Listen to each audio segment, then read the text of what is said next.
Okay, hello again, and we're happy you're with us at BBC here at Sravasti Abbey. I've been talking for a while about these 8 verses of thought transformation, and Venerable Chini and I started on them a while back, and then many things were interspersed.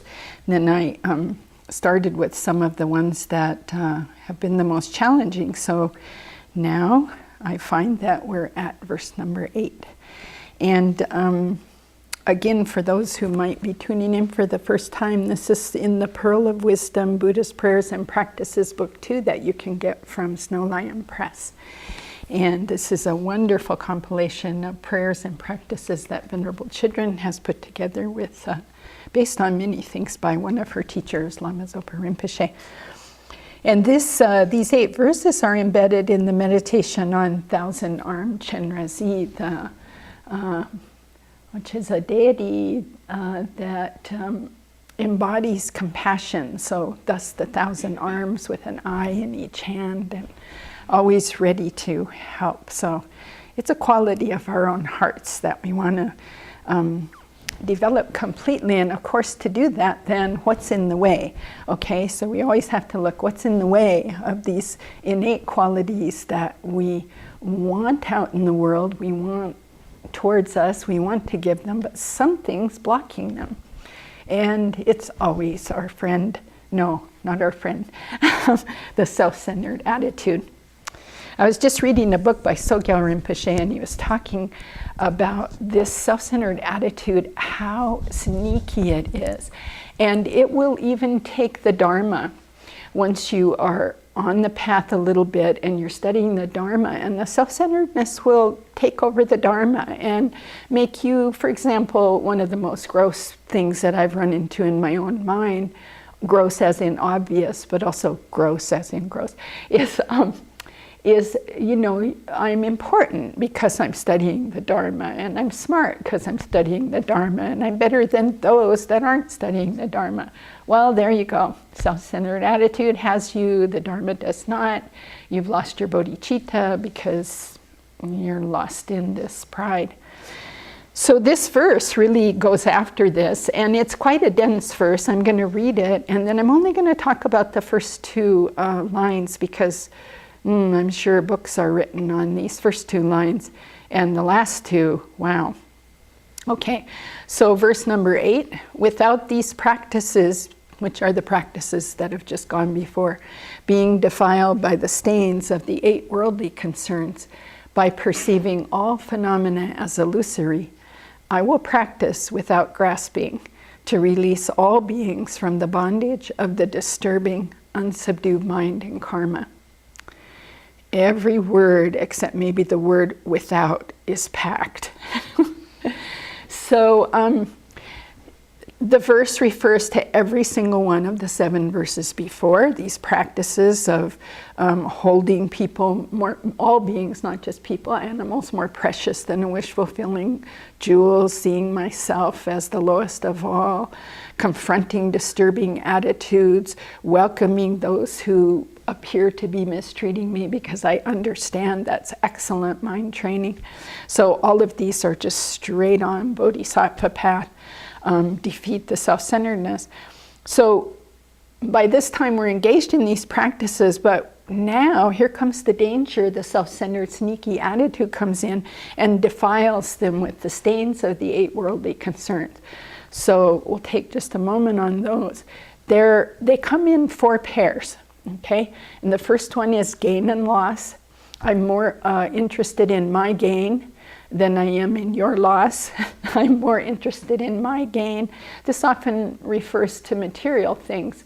And it's just the way we live our lives. You know, we go down the food line and I'm more interested in what goes on my plate than yours. I don't really care if you get what you need. I'm getting what I need. You know, here comes that mind right away. If we're honest, we see it just glazing everything when we're working together, when we're working, quote, for others. But the way that can be tainted by the 8 worldly concerns is the pair called praise and blame.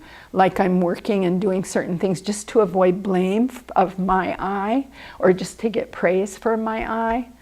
Or another pair is good and bad reputation.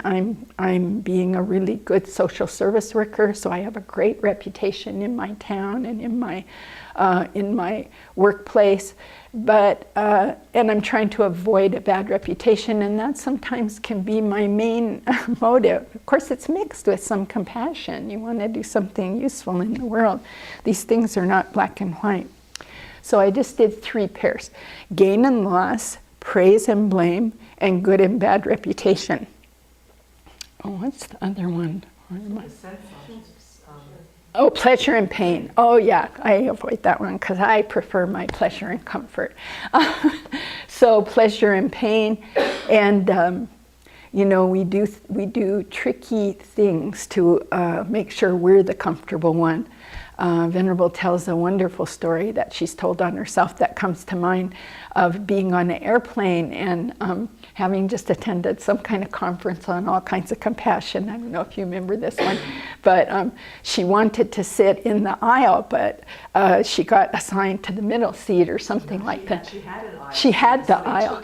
Yeah, she had the aisle seat, and an older woman took it. And so when she came, she asked the woman to move, and then she watched her own self and was just kind of horrified at the whole thing, like, oh my gosh, what have I just done? You know, in the service to my comfort, my I, this person who was saying, well, I'd like an aisle seat too, you know. It was like, no, you're out of there.